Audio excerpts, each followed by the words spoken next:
కేసీఆర్ గారు, కేటీఆర్ గారు, నేను, మా కుటుంబం, మాది రక్త సంబంధం. పదవులు పోతేనో పార్టీలకు వెళ్ళి సస్పెండ్ చేస్తేనో పోయేటటువంటి బంధం కాదు.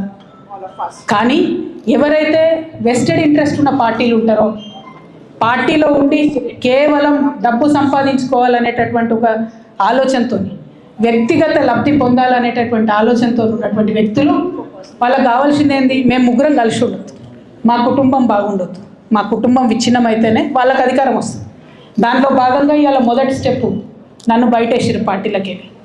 అది ఇక్కడితో ఆగదు. నేను గౌరవనీయులు పెద్దలు దైవ సమానులు కేసీఆర్ గారిని విజ్ఞప్తి చేస్తా ఉన్నా, మీకు ఒక సూచన చేస్తా ఉన్నా. దయచేసి మీ చుట్టూ ఏం జరుగుతున్నదో ఒకసారి చూసుకోండి. నన్ను ఇవాళ బయట పంపవచ్చు.